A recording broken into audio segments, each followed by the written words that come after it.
జై తెలంగాణ, జై సింగరేణి. అందరికీ నమస్కారం. హాలిడే ఇస్తారు అనుకున్నా నేను, కానీ హాలిడే ఇయ్యారట. వాన పడ్డ ఇన్నే ఉండి పనిచేయాలని చెప్తున్నారు. బట్ ఎనీవే, వర్షం పడ్డం కూడా మనకు మంచిదే, ఎందుకంటే అందరితో మాట్లాడే అవకాశం వచ్చినందుకు చాలా సంతోషంగా ఉంది. అంటే ప్రకృతి కూడా మాకు సహకరించి హెచ్ఎంఎస్ టీఆర్ఎస్ వచ్చి కార్మికులతో మాట్లాడాలని చెప్పి కోరుకుంటుందని నేను అనుకుంటున్నాను. కానీ పాపం ప్రభుత్వం ఏమో అక్కడెక్కడనో ముఖ్యమంత్రి గారి విజిట్ ఉంది కాబట్టి ఇక్కడ మేము అడ్డుకుంటామని చెప్పి ఇక్కడ పోలీస్ వాళ్ళని పెట్టడం, కనీసం ఒక చిన్న బ్యానర్ కడితే కూడా మరి బ్యానర్ ఉండడానికి లేదు, ఫ్లెక్సీ ఉండడానికి లేదని చెప్తా ఉన్నారు. ఇది ప్రజాస్వామ్యం అన్న విషయం దయచేసి మర్చిపోవద్దని ప్రభుత్వాన్ని నేను కోరుతా ఉన్నాను. అయితే అప్పట్లో ఒక సామెత ఉంటుండే, కమ్యూనిస్ట్ పార్టీ వాళ్ళు ఎట్లా ఉంటాయంటే, రష్యాలో ఏదన్నా విప్లవానికి సంబంధించి ఒక చిన్న మాట మాట్లాడినా రష్యాలో వాన పడితే ఇండియాలో గొడుగులు పట్టుకుంటారని ఉంటుండే ఇదివరకు అనేటోళ్ళు కమ్యూనిస్టులను బాగా బలంగా. ఇప్పుడు పరిస్థితి ఏమైందంటే, ఢిల్లీలో లేబర్ చట్టాలన్నీ మార్చినా గల్లీలో ఉన్న వాళ్ళు మాట్లాడే పరిస్థితి లేకుండా అయిపోయింది. సో ఇవాళ ఢిల్లీలో ఉన్నటువంటి 25 లేబర్ చట్టాలను మార్చి 4 లేబర్ చట్టాలు చేసి మన సింగరేణి లాంటి సంస్థలో కూడా కనీసం యూనియన్లు ఉండే హక్కు లేదనేటటువంటి కఠిన నిర్ణయాలు చేస్తున్నా కూడా మాట్లాడలేని పరిస్థితుల్లో చాలా యూనియన్స్ ఉన్నాయి. అటువంటి సందర్భంలో నిష్పక్షపాతంగా కేవలం కార్మికుల పక్షాన ఉండి కొట్లాడుతున్నటువంటి ఏకైక నాయకుడు రియాజ్ అహ్మద్ గారు. మరి వారి యూనియన్ హెచ్ఎంఎస్ అన్న మాట జర గట్టిగా ఉంటుంది, కరుకుంటుంది, కానీ మనసు మంచిది, కార్మికుల పక్షాన ఉంటుంది. కాబట్టే మరి కార్మికుల కోసం పనిచేసే ఏకైక యూనియన్గా ఇవాళ హెచ్ఎంఎస్ ఉన్నది. స్థానిక నాయకులు రమేష్ గారు ఉన్నారు, శ్రీలత రెడ్డి గారు ఉన్నారు, అట్లనే అనేక మంది మన సారన్న గారు ఉన్నారు, అనిల్ రెడ్డి గారు ఉన్నారు. వారికి అట్లనే కార్మిక శాఖ మంత్రిగా పనిచేసినటువంటి అన్న బోడ జనార్దన్ అన్న కూడా మనతో జాయిన్ అయినారు. కార్మికుల విషయాలన్నీ అన్నకు కూడా తెలుసు. అట్లనే మా వీరన్న గారు ఉన్నారు, మా తమ్ముడు పవన్ నాయక్ గారు ఉన్నారు. అందరికి కూడా నమస్కారం. ముఖ్యంగా కార్మికులందరికీ, సింగరేణి గని కార్మికులకు నమస్కారం. ఇవాళ మనం ఇక్కడ ఉన్నటువంటి ఓపెన్ కాస్ట్లో మీ అందరికీ తెలుసు, ఎక్కువ మంది ఆపరేటర్స్ ఉంటారు, ఎలక్ట్రీషియన్స్ ఉంటారు, ఫిట్టర్స్ ఉంటారు. వారికి అనేక రకాలైనటువంటి సమస్యలు ఉన్నాయి. వాటన్నిటి మీద ఒక్కొక్క దాని మీద కూడా డీటెయిల్డ్గా వర్క్ చేస్తూ ఉన్నాం. ముందుగా మిమ్మల్ని నేను క్షమించమని కోరాలి, ఎందుకంటే టీబీజీ కేసు అధికారంలో ఉన్నప్పుడే కొంత నాకు దాని మీద అవగాహన ఎక్కువ లేకుండా N-1 అనే విధానం ఆనాడు మనను కన్విన్స్ చేసి తీసుకురావడం జరిగింది. దానివల్ల అదేవిధంగా పిహెచ్డి పబ్లిక్ హాలిడేస్ ఏవైతే ఉంటాయో దానిలో 50% కోతతోని కూడా ఓపెన్ కాస్ట్లో ఉన్నటువంటి వాళ్ళకు ముఖ్యంగా దాదాపుగా సంవత్సరానికి 2 నుండి 3 లక్షల రూపాయలు నష్టం జరుగుతుందని నాకు తెలిసింది. క్షమించాలి, అది నేను అక్కడ ఉన్నప్పుడే నాకు తెలియకుండానే ఆ తప్పు జరిగింది. కానీ జరిగినటువంటి తప్పును సవరించుకుంటాం. N-1 విధానాన్ని రద్దు చేసేంత వరకు, పిహెచ్డీలలో మీరు అనుకున్నట్టుగా ఫెసిలిటీ వచ్చేంత వరకు కూడా మీ పక్షాన నిలబడి అది రివర్స్ చేసేలా కూడా పోరాటం చేస్తానని కూడా ఈ సందర్భంగా తెలియజేస్తా ఉన్నాను. అదేవిధంగా తప్పులు సవరించుకుంటూ పోతేనే మనుషులు అవుతారు. ఆ తప్పు అనుకోకుండా జరిగింది. ఆనాడు నేనేమనుకున్నా అంటే, అంబేద్కర్ బర్త్డేకి హాలిడే ఇస్తున్నాం, కొత్తగా సంక్రాంతికి హాలిడే ఇస్తున్నాం, ఇంకొన్ని పబ్లిక్ హాలిడేస్ పెంచుతున్నాం అనుకున్నాం. కానీ ఆ 50% యాజమాన్యం ఇంట్రడ్యూస్ చేస్తుందన్న విషయాన్ని నేను గమనించలేకపోయినా. కాకపోతే ఏదైతే అండర్ గ్రౌండ్లో పనిచేస్తున్నటువంటి వాళ్ళను సర్ఫేస్కి తీసుకొచ్చినప్పుడు పేగా అప్గ్రేడేషన్ చెయ్యము అంటే అది నాకు అర్థమైంది కాబట్టి ఆనాడు కొట్లాడి ఆపడం జరిగింది. ఇది 2018 విషయం చెప్తున్నాను నేను. అండర్ గ్రౌండ్లో ఉన్న వాళ్ళు సర్ఫేస్లోకి వస్తే కూడా సేమ్ పే ఇవ్వాలని చెప్పి ఆనాడు నేను ఆపిన.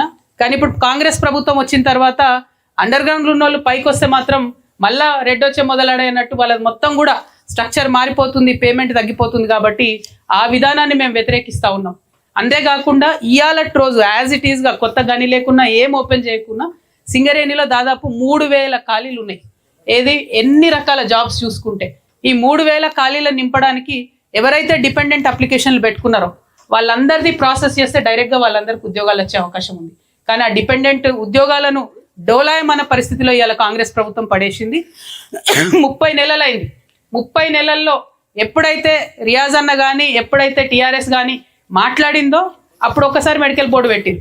3 నెలల కింద మేము పోయి సింగరేణి భవన్ ముట్టడిస్తే అప్పుడు మెడికల్ బోర్డు ఒక రోజు పెట్టిరు. 54 మందిని ప్రాసెస్ చేసిరు, 4 పాస్ చేసిరు, 50 మందికి ఎగ్గొట్టిరు. అంతేగాని పెండింగ్ ఉన్నటువంటి దాదాపు 2000 మంది అప్లికేషన్లు, ఆల్రెడీ అన్ఫిట్ అయిపోయి పెండింగ్ ఉన్న 700 మందికి ఎంప్లాయ్మెంట్ ఇవ్వకపోవడం చాలా అన్యాయం, చాలా దారుణం. రిటైర్మెంట్కు దగ్గరగా ఉన్నటువంటి కార్మికులు చాలా ఆవేదనతో ఏమైనా పోయినా కూడా మాకు చెప్తా ఉన్నారు. కాబట్టి రిటైర్మెంట్కి దగ్గరగా ఉన్న కార్మికులందరూ కూడా మేము భరోసా ఇస్తా ఉన్నాం. నేను ఒకటే మాట ఇచ్చిన మీకు, పోయిన నెల 20వ తారీఖు నాడు ఈ బాయిబాట కార్యక్రమం మొదలుపెట్టినప్పుడు ప్రభుత్వానికి హెచ్చరిక చేసినాం. మేము 1 మంత్ టైం ఇస్తాం మీకు. 1 మంత్లో కనుక మీరు ఎవ్రీ మంత్ 2 సార్లు మెడికల్ బోర్డు పెట్టకపోతే ప్రజాస్వామ్యయుతంగా గాంధేయ మార్గంలో ఈ నెల 20వ తారీఖు నుంచి నిరవధిక నిరాహార దీక్ష నేనే స్వయంగా చేస్తానని చెప్పడం జరిగింది. చెప్పిన తర్వాత ఏం చేస్తున్నారు, ఏఐటీసీ వాళ్ళు ఒక మెసేజ్ పెడతారు 15వ తారీఖు నుంచి మెడికల్ బోర్డు వచ్చేయని. ఇంతలోపు ఐఎన్టీసీ వాళ్ళు ఇంకో మెసేజ్ పెడతారు 18వ తారీఖు నాడు మెడికల్ బోర్డు వచ్చేయని. నేను అంటున్నా, ఈ లీకు వీరుల ప్రభుత్వం వద్దు, మనకు లీకులు వద్దు. బాజాప్తా ప్రకటన చేయండి. కంపెనీ నుండి చేస్తారా, ప్రభుత్వం నుండి చేస్తారా, నెలకు 2 సార్లు మెడికల్ బోర్డు పెట్టండి, పెండింగ్ ఉన్నాయని క్లియర్ చేయండి. ఆ విధానాన్ని ప్రతి నెల కొనసాగిస్తామని చెప్పండి. మేము ధర్నా చేసినప్పుడే చేస్తామంటే అది కరెక్ట్ పద్ధతి కాదు. డిపెండెంట్ ఎంప్లాయ్మెంట్ అనేది దగ్గరుండి మనం కాపాడుకున్నాం, ఫ్యూచర్లో కూడా దాన్ని కాపాడుకుంటాం. కార్మికులు దయచేసి ధైర్యంగా ఉండాలి. ఎందుకంటే ఎక్కడ పోయినా కళ్ళల్లో నీళ్ళు తీసుకొని పెద్ద మనుషులు కార్మికులు మాకు చెప్తున్నారు, అక్క ఇంకా 3 నెలలే ఉంది, ఇంకా 2 నెలలే ఉంది, మా పరిస్థితి ఏంది, మేము రిటైర్ అయితే మా పిల్లలు ఉద్యోగాలు ఏందని ఆవేదనతో చెప్తున్నారు. వాళ్ళందరికీ నేను భరోసా ఇస్తా ఉన్నా, ఖచ్చితంగా మీరు ఏ డేట్ నాడైతే అప్లై చేసుకున్నారో ఆ అప్లికేషన్ డేట్ని మాత్రమే ప్రామాణికంగా తీసుకొని ప్రభుత్వం మీకు డిపెండెంట్ ఎంప్లాయ్మెంట్ మీరు కోరుకున్న వారికి, కొడుక బిడ్డనా అల్లుడా పక్కింటోళ్ళ మాకు సంబంధం లేదు, మీరు కోరుకున్న వారికి ఇవ్వాలి, ఆ వెసులుబాటు ఇవ్వాలి. దానికోసం తప్పకుండా గాంధేయ మార్గంలో మీ పక్షాన నిలబడతామని చెప్పి కార్మికులందరికీ కూడా మాట ఇస్తా ఉన్నాం. ఇంకొక మాట, అలియాస్ పేర్లతోని దాదాపుగా ఒక 3000 మంది ఇబ్బంది పడతా ఉన్నారు. వారందరికీ కూడా మేము ప్రభుత్వాన్ని పదే అడిగినాం, మీరు అఫిడవిట్ తీసుకోండి, వాళ్ళ దగ్గర అఫిడవిట్ తీసుకొని అర్జెంటుగా వాళ్ళని అడ్జస్ట్మెంట్ చేయండి అంటే చేయకుండా మళ్ళీ ఒక కొత్త కమిటీ వేస్తామని చెప్పి ఇప్పుడు ఇంకో కమిటీ వేస్తున్నారు. కమిటీ అంటే కాలయాపన, కమిటీ అంటే పోస్ట్పోన్మెంట్. కానీ ఈ లోపల ఏమవుతుంది, విజిలెన్స్ కేసులు పెడుతున్నారు వాళ్ళ మీద. ఇప్పటికీ 150 మంది మీద విజిలెన్స్ కేసులు పెట్టారు, అలియాస్ పేర్లు ఉన్న వాళ్ళని. ఎందుకోసం పెడుతున్నాయా విజిలెన్స్ కేసులు అంటే 10వ తరగతి పాస్ కాలేదట. 10వ తరగతికి సింగరేణి ఉద్యోగానికి ఏం సంబంధం ఉన్నది మనకు? ఇవ్వాలంటే డిపెండెంట్ ఉద్యోగాలు అన్నాడు మనం ఇచ్చుకున్నాం కాబట్టి ఒక 20,000 మంది పిల్లలు చదువుకున్న వాళ్ళు వచ్చారు. కానీ అంతకుముందు ఎట్లా ఉండే సింగరేణి ఎంప్లాయ్మెంట్ అంటే రన్నింగ్ పెట్టి ఇచ్చినటువంటి పరిస్థితి ఉండే. ఎడ్యుకేషన్కి సింగరేణి ఎంప్లాయ్మెంట్కి సంబంధమే లేకుండే. కానీ అది తీసుకొచ్చి ఒక 150 మందిని ఇబ్బంది పెడుతున్నారు. ఇది ప్రభుత్వానికి కరెక్ట్ కాదు. మీరు అఫిడవిట్ తీసుకోండి, అర్జెంటుగా ఈ 3000 మంది ఏదైతే అలియాస్ పేర్లతో ఉన్నారో వారిని ప్రాసెస్ చేయండి అని చెప్పి నేను కోరుతా ఉన్నాను. అట్లానే అన్నిటికన్నా ముఖ్యమైనది, కేంద్ర ప్రభుత్వం మనకు చేయాల్సినటువంటి సహాయం ఏంటంటే, ఒక 17 గనులు ఉన్నాయి మనవి, అవన్నీ కూడా డిస్టర్బ్ అయిపోతా ఉన్నాయి. అవి ఖచ్చితంగా మనకే అలొకేట్ చేయాలనేటటువంటి విషయాన్ని కూడా నేను తెలియజేస్తా ఉన్నాను. అదేవిధంగా మరి ముఖ్యంగా కిషన్ రెడ్డి గారు నేను కోరేది ఏంటంటే, ఐటీ మీద పర్క్స్ ఏవైతే ఉన్నాయో ఐటీ మీద పర్క్స్ని ఖచ్చితంగా వారు రిమూవ్ చేయాల్సినటువంటి అవసరం ఉన్నది. ఐటీ మీద పర్క్స్ రిమూవ్ చేయకుండా మేము ఊరుకునేదే లేదు. దానికోసం ఢిల్లీలో కూడా పెద్ద ఎత్తున పోరాటం చేస్తాం. దాదాపుగా మన సగం జీతం పోతా ఉన్నది కాబట్టి ఐటీ మీద పర్క్స్ని రద్దు చేయమని కిషన్ రెడ్డి గారిని మేము కోరుతా ఉన్నాం. కొత్త గనులు ఇవ్వాలి, ఐటీ మీద పర్క్స్ రద్దు చేయాలి. ఏవైతే ఓపెన్ కాస్ట్ మైన్లు ఉన్నాయో, అండర్ గ్రౌండ్ మైన్లు ఉన్నాయో పెద్ద ఎత్తున వాటిని ఓపెన్ చేసి సింగరేణి సంస్థను బతికించాలని చెప్పి మేము కోరుతా ఉన్నాం. రాష్ట్ర ప్రభుత్వం విషయానికి వస్తే సింగరేణి సంస్థకు బాకీ ఉన్నది 50,000 కోట్లు. 50,000 కోట్లు మనకి ఇస్తలేరు కాబట్టి చిన్న పనిముట్లు ఇవ్వమంటే కూడా మన వాళ్ళు ఇవ్వకుండా ఇబ్బంది పెడతా ఉన్నారు యాజమాన్యం. సో మేము యాజమాన్యాన్ని ఒకటే కోరుతా ఉన్నాం, ప్రభుత్వం నుండి మీకు డబ్బులు వస్తాయా రాదా అన్నది పక్కన పెట్టి మనకు సేఫ్టీ ఇంపార్టెంట్. ఇవాళ ఈ ఓపెన్ కాస్ట్ మైన్లో కూడా పెద్ద డంపర్లు కాలిపోయిన పరిస్థితి ఉంది. ఎందుకోసం? నాణ్యత లేకపోవడంతో, రిపేర్లు చేయకపోవడంతో, మంచి కంపెనీ డంపర్లు కొనకపోవడంతో, వీటన్నిటితో ఇబ్బంది జరుగుతూ ఉంది. ఆ నడిపేటటువంటి ఆపరేటర్ల ప్రాణానికి కూడా ముప్పు ఉండే పరిస్థితి ఉంటుంది. కాబట్టి యాజమాన్యాన్ని మేము ఒకటే కోరుతా ఉన్నాం, వాటి మీద డబ్బులు ఇన్వెస్ట్ చేయండి, కార్మికుల సేఫ్టీ కోసం దయచేసి మీరు పనిచేయండి అని చెప్పి మేము కోరుతా ఉన్నాం.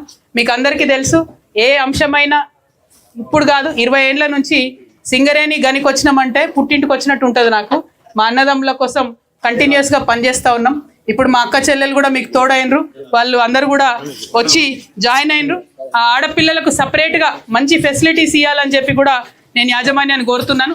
ఎక్కడికి వెళ్ళినా కూడా ఆడపిల్లలు జాయిన్ అయిన వాళ్లకు ఫెసిలిటీస్ లేవని చెప్తా ఉన్నారు. సో ఇంకొక ఆలోచన కూడా సింగరేణి కార్మికులందరితో కూడా మేము పంచుకుందాం అనుకుంటున్నాం. ముఖ్యంగా ఖమ్మంలో బయ్యారం స్టీల్ ఉంది, ఆ బయ్యారం ముక్కు కూడా మన సింగరేణికే ఇవ్వాలని చెప్పి మేము డిమాండ్ చేస్తున్నాం. దాంతో సంస్థ బాగుంటుంది, ఎక్కువ మందికి ఉద్యోగాలు వచ్చేటటువంటి అవకాశం కూడా ఉంటుంది. కాబట్టి సింగరేణిని పెంచుకోవాలి, బయ్యారం ముక్కు కూడా సింగరేణికి ఇవ్వాలని కోరుతా ఉన్నాం. ఇప్పుడు ఖాళీ ఉన్న క్లరికల్ పోస్టులు 350 ఉండే, దాని మీద లాస్ట్ 2024లో నోటిఫికేషన్ వేసిరు. అందరు చదువుకున్న పిల్లలు ఉన్నారు కాబట్టి ఒక 7,000 మంది అప్లికేషన్లు పెట్టుకున్నారు. కానీ 2 ఏళ్ళు అవుతుంది ఇంతవరకు ఆ ఇంటర్నల్ క్లరికల్ పోస్టులు ఏవైనా చెప్పే పరిస్థితి లేదు. ఈ లోపల కొంతమంది రిటైర్ అయిన, అంటే ఓవరాల్గా ఇప్పటివరకు 800 ఖాళీలు వచ్చినాయని మాకున్న సమాచారం. కరెక్టో కాదో యాజమాన్యం చెప్పాలి. దానికి 7,000 మంది ఆల్రెడీ అప్లికేషన్లు పెట్టుకున్నారు. అవి తొందరగా ప్రాసెస్ చేయండి.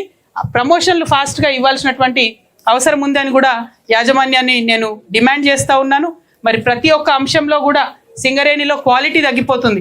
క్యాంటీన్లో పెట్టే ఫుడ్ దగ్గర నుంచి, మీకు ఇచ్చే బూట్ల దగ్గర నుండి, సాక్సుల దగ్గర నుండి, గ్లౌస్ దగ్గర నుండి ప్రతి ఒక్క దాంట్లో క్వాలిటీ తగ్గుతూ ఉంది. క్వాలిటీ తగ్గకుండా మేనేజ్ చేయాల్సినటువంటి అవసరం ఉంది. దానికి మన హెచ్ఎంఎస్ నాయకులు గట్టిగా ఉండాలి. క్వాలిటీ తగ్గుతుంటే మీరు ప్రశ్నించాలి ఎక్కడికక్కడ. ప్రతిదానికి రియాజ్ అన్ననో కవితనో రారు. మీరు ఎక్కడికక్కడ మైండ్స్లో ప్రశ్నించి మన కార్మికుల సేఫ్టీ కోసం పనిచేయాల్సినటువంటి అవసరం కూడా ఉంది. వేరే యూనియన్ల లెక్క మీరు పని ఎగ్గొట్టకురి, మీరు పని చేసుకుంటూనే కార్మికులతో పాటు ఉంటూనే ప్రశ్నించాలని కూడా ఈ సందర్భంగా మీకు తెలియజేస్తూ అల్టిమేట్గా నేను కోరుకునేది ఒకటే, ప్రభుత్వం సింగరేణికి బాకీ ఉన్న 54,000 కోట్ల రూపాయలను ఇవ్వాలి. సింగరేణిని బతికించాలి. సింగరేణి గని కార్మికుల యొక్క సేఫ్టీ కోసం పనిచేయాలి. మరి ఇవాళ ఈ రాష్ట్రంలో ఒక కొత్త రాజకీయ శక్తిగా తెలంగాణ రక్షణ సేన వచ్చింది. తెలంగాణ రక్షణ సేనను ఆశీర్వదించమని కోరడానికి సింగరేణి బాయిబాట అనే కార్యక్రమం పెట్టుకున్నాం. Last time first phase Ramagundam ఏరియాకు వెళ్ళినాం. ఇప్పుడు ఇటువైపు కొత్తగూడెం ఏరియాకు వచ్చినాం. మీ అందరినీ ఒకటే రిక్వెస్ట్ చేస్తూ ఉన్నాం, కొత్త ఆలోచన రావాలి, యువ రక్తం రావాలి. సింగరేణికి ఎట్లయితే 20,000 మంది యువ రక్తాన్ని ఎక్కించినామో అట్లనే ఈ రాష్ట్ర రాజకీయాల్లో కూడా కొత్త ఆలోచనలు ఉన్నటువంటి యువ రక్తం కావాలి. అది కూడా మహిళా శక్తి రావాలని చెప్పి బలంగా విశ్వసించి ఒక రాజకీయ పార్టీ పెట్టడం జరిగింది. మా సింగరేణి అన్నదమ్ములందరూ కూడా దయ ఉంచి మమ్మల్ని ఆశీర్వదించి మద్దతు ఇవ్వాలని నేను కోరుతా ఉన్నా. అధికారంలో ఉన్నా లేకున్నా మేము మీకోసమే పనిచేసినాం. ఉదాహరణకు ఈ మనుగూరు మైనే తీసుకుంటే ఒక 3 ఇయర్స్లో ఇప్పుడు ఉన్నటువంటి మైన్ ఎగ్జాస్ట్ అయిపోతుంది. తర్వాత అసలు మనుగూరు పట్టణం ఉంటుందా లేదా అనేటటువంటి డౌట్ సామాన్య ప్రజలు కూడా మమ్మల్ని అడుగుతూ ఉన్నారు. కాబట్టి ఈ పక్కన మన ఓసీ పక్కన ఉన్న డిప్ సైడ్ ఏదైతే ఉందో మైన్, దాన్ని ఖచ్చితంగా మనకే అలొకేట్ చేయాలి. టెండర్ గిండర్ ఉండొద్దు, డైరెక్ట్గా సింగరేణికి ఇవ్వాలి. దాంతో ఇంకొక 17 ఇయర్స్ మనుగూరు మొత్తం ఎగ్జిస్టెన్స్లో ఉంటుంది. మనుగూరు ప్రజలు బాగుంటారు కాబట్టి దానికోసం మైన్ అలొకేట్ చేయాలని చెప్పి నేను కోరుతా ఉన్నాను. మరి మనుగూరు ఎగ్జిస్టెన్స్ బాగా ఉండాలి, సింగరేణి కంపెనీ బాగా ఉండాలనే ఉద్దేశంతోనే ఇక్కడికి వచ్చినాం. మరి పోలీస్ వాళ్ళు ఎక్కడికి పోయినా ఆపే ప్రయత్నం చేస్తున్నారు. ప్రభుత్వాన్ని ఒకటే కోరుతా ఉన్నా, మీరు ఫిజికల్గా మమ్మల్ని ఆపే ప్రయత్నం చేయొచ్చేమో కానీ మా ఆలోచనలు ఆపలేరు. మేము కార్మికుల కోసము పనిచేసేటటువంటి విధానాన్ని కూడా ఆపలేరనే విషయం తెలియజేస్తున్నా. ఇంకొక సిగ్గుచేటైన విషయం ఏంటంటే, కార్మికులే కాదు, ఇవాళ మీ ఆఫీసర్లు కూడా ధర్నాలు చేస్తారు. బయట వాళ్ళు దీక్ష టెంట్లు పెట్టుకొని డ్యూటీలు వేసుకొని మరి ఆఫీసర్లు ధర్నా చేస్తున్నారు. ఎంత దారుణం అంటే, ఆఫీసర్లకు ఇవ్వాల్సిన పిఆర్పీలో కూడా ఈ ప్రభుత్వం కమిషన్ అడిగిందని తెలిసింది నాకు. అందుకని వాళ్ళకి పిఆర్పీ ఇస్తలేరట. ఇక మా కార్మికులను బాగా చూసుకుంటారు కాబట్టి ఆఫీసర్ల కోసం పిఆర్పీ కూడా తొందరగా రిలీజ్ చేయాలని చెప్పి ఈ ప్రభుత్వాన్ని నేను కోరుతా ఉన్నా. అట్లనే వాళ్ళకు పే రివిజన్ కూడా కావాలి, ప్రమోషన్లు కూడా కావాలని అడుగుతున్నారు. ఆ విషయంలో కూడా ఆఫీసర్లకు మేము నైతిక మద్దతు ఇస్తాం. కానీ ఓన్లీ 1 కండిషన్, సింగరేణి అంటే 1 ఫ్యామిలీ 1 విజన్ ఉండాలి. ఆఫీసర్లకు ఎట్లయితే పర్క్స్ మీద అలవెన్స్ లేదో మా కార్మికులకు కూడా పర్క్స్ మీద ఐటీ రావద్దు.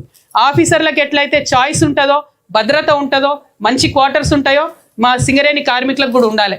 ఇవాళ మనం ఓన్లీ 38,000 మంది కార్మికులం ఉన్నాం. 1,00,000 క్వార్టర్లు ఉన్నాయి. ఒక పక్కనున్న పేపర్ మిల్లుల క్వార్టర్లు చూడరు ఎంత బాగుంటాయి, హెవీ వాటర్ ప్లాంట్ వాళ్ళ క్వార్టర్స్ ఎంత బాగుంటాయి. మన సింగరేణి క్వార్టర్స్ చూస్తేనేమో దారుణమైన పరిస్థితి. అది సింగిల్గా బ్యాచిలర్కి ఉండే క్వార్టర్ ఇస్తారు మనకు. మళ్ళీ ఒక 4 నుంచి 5 లక్షల రూపాయలు మనమే ఖర్చు పెట్టుకోవాలి, మనమే టైల్ వేసుకోవాలి, మనమే షెడ్లు వేసుకోవాలి, మనమే ఏసీలు పెట్టుకోవాలి. దానికి మళ్ళీ 100 రిస్ట్రిక్షన్లు పెట్టేటటువంటి పరిస్థితి ఉంటుంది. కాబట్టి నేను అధికారులనే కోరుతా ఉన్నా, క్వార్టర్స్ అబండెంట్గా అవైలబుల్ ఉన్నాయి. 2 క్వార్టర్లు కలిపి 1 క్వార్టర్ చేయండి, మా వాళ్లకు మంచిగా ఉండే అవకాశం ఇవ్వండి. ఎందుకంటే మేము ఖచ్చితంగా అధికారంలోకి వస్తాం. రక్షణ సేన వచ్చినాక నాకు ఒక కళ ఉన్నది. అదేంటంటే సింగరేణికి సపరేట్గా హౌసింగ్ బోర్డు పెట్టాలి. మీరు కార్మికులు 30 సంవత్సరాలు మీరు ఇక్కడ పనిచేస్తారు. పనిచేసిన తర్వాత రిటైర్ అయ్యేటప్పుడు మళ్ళీ మీకు ఇల్లు ఉండదు. నా ప్రపోజల్ ఏంటంటే సింగరేణికి ఒక హౌసింగ్ బోర్డు పెట్టుకొని కార్మికులు రిటైర్ అయిన తర్వాత జిల్లా హెడ్ క్వార్టర్స్లో మీకు ప్లాట్స్ ఇవ్వాలి. దానికోసమని ఆలోచన చేస్తూ ఉన్నాము. ఖచ్చితంగా మా సంకల్పం గొప్పది. ధర్మం పక్షాన, కార్మికుల పక్షాన ఆలోచన చేస్తూ ఉన్నాం. కాబట్టి సింగరేణి హౌసింగ్ బోర్డు పెట్టే విధంగా ఇప్పుడున్న ప్రభుత్వానికి ఒత్తిడి తీసుకొస్తాం. అధికారంలోకి వచ్చిన తర్వాత డైరెక్ట్గా మనమే హౌసింగ్ బోర్డు పెట్టుకుంటాం. మరి అధికారంలో వచ్చేంత వరకు ఫైట్ కూడా చేస్తూ ఉంటాం. మీరు చూసింది ఇప్పుడు అక్కడ అడ్డుకుంటే కూడా పోలీసు వాళ్ళు భయపడలేదు, ఆగలేదు, మేము ఆగిపోలేదు, కార్మికులు కలవాలనే ఉద్దేశంతో వచ్చినాం కాబట్టి మీకోసం పనిచేస్తామనే విషయాన్ని మళ్ళొకసారి మీ అందరికి కూడా తెలియజేస్తూ, 2 విషయాల్లో అసలే కాంప్రమైజ్ కాము. కార్మికుల భద్రత విషయంలో కాంప్రమైజ్ కాము, కార్మికులకు రావాల్సిన వసతుల విషయంలో కాంప్రమైజ్ కాము. 20,000 మంది యంగ్స్టర్స్ ఉన్నారు, వాళ్ళందరికీ చిన్న చిన్న పిల్లలు ఉన్నారు. ఇవాళ కార్మికుల పిల్లలు ఎక్కడ చదువుకోవాలి? సింగరేణి స్కూల్స్లో CBSE ఎడ్యుకేషన్ ఇవ్వండి, అప్గ్రేడ్ చేయండి అని 3 ఏళ్ల నుంచి అడుగుతా ఉన్నాం. యాజమాన్యం పట్టించుకుంటలేదు. అన్ని ఏరియాస్లో ఉన్నటువంటి సింగరేణి స్కూల్స్లో కూడా CBSE సిలబస్ పెట్టి అప్గ్రేడ్ చేయండి, హాస్పిటల్స్ని మంచిగా అయ్యేటట్టు చూడండి అని కూడా నేను కోరుతూ, ఇట్లా మీకు తెలుసు చాలా ఉన్నాయి, చెప్పుకుంటే రామాయణం అంతా, మాట్లాడుకుంటే మహాభారతం అంతా అన్నట్టు ఉంటుంది మన కార్మికుల సమస్యలు. కానీ ప్రతి ఒక్క డిపార్ట్మెంట్ ఇష్యూస్లో డీటెయిల్డ్గా స్టడీ చేస్తాం, మీకోసం పోరాటం చేస్తాం అనేటటువంటి మాట మీకు ఇస్తా ఉన్నా. మీ సోదరిగా మళ్ళొకసారి తెలియజేస్తా ఉన్నా. మా జనార్దన్ అన్నది ఆ పక్క కాబట్టి చెప్తాండు, మందమర్రి, బెల్లంపల్లి వాళ్ళంతా ఇక్కడ ఉన్నారు, వాళ్ళని తొందరగా వెనక్కి పంపించే ఏర్పాట్లు చేయాల్సిందే అని చెప్తున్నారు. తప్పకుండా ఆ ప్రయత్నం కూడా చేయడం జరుగుతుంది. అన్నిటికన్నా ఎక్కువ ఈ నెల 20వ తారీఖు ప్రభుత్వానికి మళ్ళొకసారి హెచ్చరిక చేస్తున్నాం. 20వ తారీఖు లోపల స్పెసిఫిక్ ప్రకటన ఇవ్వండి. మీరు డిపెండెంట్ ఎంప్లాయ్మెంట్స్ కోసం మెడికల్ బోర్డు నెలకు 2 సార్లు పెట్టరా? ఆ స్పెసిఫిక్ ప్రకటన ఇవ్వండి. ఇవ్వకపోతే మాత్రం 20వ తారీఖు నుండి రామగుండం ఏరియాలో దీక్ష కూర్చుంటాం. అది ఎన్ని రోజులన్నా కానీ ఆ హక్కు సాధించేంత వరకు కూడా అన్నం తినం, నీళ్లు ముట్టం అనే విషయాన్ని తెలియజేస్తూ మీ అందరి దగ్గర కూడా సెలవు తీసుకుంటున్నా. ఇంత వానలో కూడా ఓపికగా నిలబడి వింటున్నటువంటి మా కార్మిక సోదరులందరికీ కూడా హృదయపూర్వకంగా నమస్కారాలు. థ్యాంక్ యూ అన్న. జై తెలంగాణ, జై సింగరేణి.